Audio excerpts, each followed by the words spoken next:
Praise the Lord. സ്നേഹമുള്ളവരെ, നീതിമാൻ്റെ സഹനത്തിന് അർത്ഥമുണ്ട്. നമ്മുടെ ജീവിതത്തിൽ നിരവധി സംഘർഷങ്ങളും പ്രതിസന്ധികളും സങ്കടങ്ങളും സഹനങ്ങളും എല്ലാം നിറഞ്ഞതാണ്.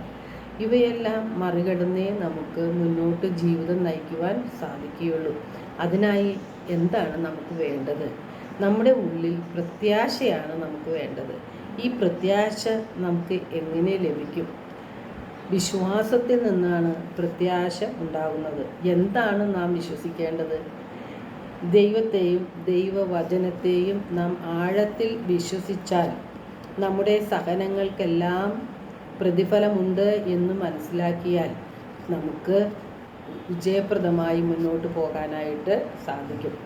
ദൈവപുത്രനായ യേശുനാഥന് ഒരു പാപവും ചെയ്യാത്ത നല്ല നീതിമാനായ യേശുനാഥനെ ധാരാളം സഹിക്കേണ്ടതായി വന്നു. വിശുദ്ധിയിൽ ജീവിച്ചിരുന്ന എളിമയും അനുസരണയും വിശ്വാസവും ഉണ്ടായിരുന്ന പരിശുദ്ധ മറിയത്തിന് ജീവിതത്തിൽ ഒത്തിരി സഹിക്കേണ്ടതായി വന്നു. ഈ സഹനങ്ങൾക്കെല്ലാം പിന്നിൽ ദൈവത്തിനൊരു പ്ലാൻ പദ്ധതിയുമുണ്ട്. നമ്മുടെ പലരുടെയും ചിന്ത, എന്തിനാണ് എൻ്റെ ജീവിതത്തിൽ സഹനങ്ങൾ ഉണ്ടാകുന്നത്? ഞാൻ ആരെയും ഉപദ്രവിച്ചിട്ടില്ല, കുറ്റങ്ങൾ പറയുന്നില്ല, പറ്റുന്ന നന്മകളെല്ലാം ചെയ്യുന്നുണ്ട്, എന്നിട്ടും ധാരാളം സഹനങ്ങൾ എൻ്റെ ജീവിതത്തിൽ ഉണ്ടാകുന്നുണ്ടല്ലോ എന്നാണ്. അപ്പോൾ നാം അറിഞ്ഞിരിക്കേണ്ടത്, നീതിമാൻ്റെ സഹനത്തിന് വലിയ വില യേശു നൽകും. 1 പത്രോസ് 2:19 വിശുദ്ധ ഗ്രന്ഥം പറയുന്നു, അന്യായമായി പീഡിപ്പിക്കപ്പെടുമ്പോൾ ദൈവചിന്തയോടെ വേദനകൾ ക്ഷമാപൂർവ്വം സഹിച്ചാൽ അത് അനുഗ്രഹത്തിന് കാരണമാകും. ഫിലിപ്പി 1:29 പറയുന്നു, ക്രിസ്തുവിൽ വിശ്വസിക്കാൻ മാത്രമല്ല അവനു വേണ്ടി സഹിക്കാൻ കൂടിയുള്ള അവകാശം അവനെ പ്രതി നിങ്ങൾക്ക് ലഭിച്ചിരിക്കുന്നു. നീതിക്ക് വേണ്ടി കഷ്ടതകൾ സഹിക്കേണ്ടി വന്നാൽ നാം ഭാഗ്യവാന്മാരാണ് എന്നാണ് വിശുദ്ധ ഗ്രന്ഥം പറയുന്നത്. നമ്മുടെ ജീവിതത്തിൽ, കുടുംബത്തിൽ ഒരു സഹനമുണ്ടെങ്കിൽ അത് പാപഫലമല്ലെന്ന് ഉറപ്പുവരുത്തുകയാണ് നാം ആദ്യം ചെയ്യേണ്ടത്.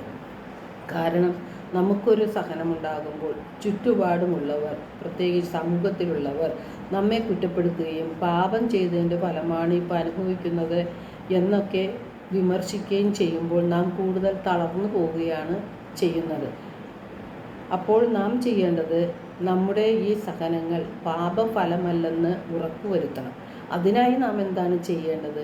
നല്ലൊരു കുമ്പസാരം നടത്തി വിശുദ്ധ കുർബാനയെ സംബന്ധിച്ച് വിശുദ്ധ കുർബാന സ്വീകരിച്ച് പ്രാർത്ഥിക്കണം. എന്നിട്ടും സഹനം നമ്മളിൽ നിന്ന് മാറുന്നില്ല എങ്കിൽ ആ ദൈവം നമുക്ക് നൽകുന്ന കുടിക്കാനായി തരുന്ന പാനപാത്രമാണ് എന്നൊരു ഉറച്ച ബോധ്യം നമുക്കുണ്ടായിരിക്കണം.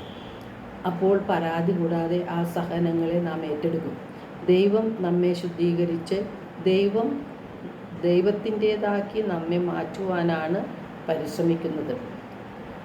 റോമ 8:28 തിരുവചനം പറയുന്നത്, അവിടുത്തെ സ്നേഹിക്കുന്നവർക്ക് അവിടുന്ന് സകലവും നന്മയ്ക്കായി പരിണമിപ്പിക്കുന്നു എന്ന് നമുക്കറിയാമല്ലോ. ദൈവത്തിന് നമ്മെക്കുറിച്ച് ഓരോ പ്ലാനും പദ്ധതിയുമുണ്ട്.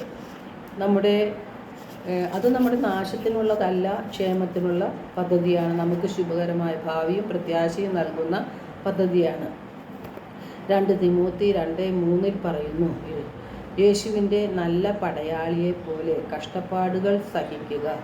യേശുവിൻ്റെ സഹനത്തിന് പിന്നിലും ദൈവത്തിന് വലിയ പദ്ധതി ഉണ്ടായിരുന്നു. നമുക്കെല്ലാം അറിയാം, പാപികളായ നമ്മെ, പാപാന്ധകാരത്തിൽ കഴിയുന്ന നമ്മെ ഓരോരുത്തരെയും രക്ഷിക്കുവാൻ വേണ്ടിയാണ് യേശുനാഥൻ തൻ്റെ പുത്രനെ മരണത്തിന് വിട്ടുകൊടുത്തു ഈ ലോകത്തിലേക്ക് അയച്ചത്. യോഹന്നാൻ 3:16 പറയുന്നുണ്ട്,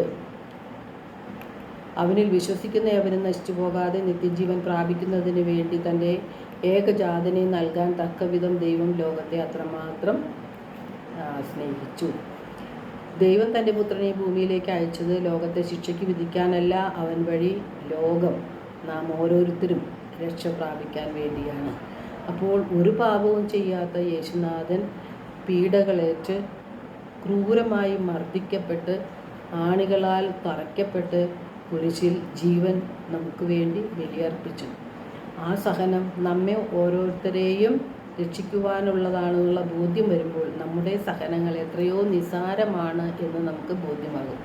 എല്ലാവർക്കും ഒരു നല്ല ദിനം ആശംസിക്കുന്നു. ദൈവം നമ്മെ ഓരോരുത്തരെയും സമൃദ്ധമായി അനുഗ്രഹിക്കട്ടെ.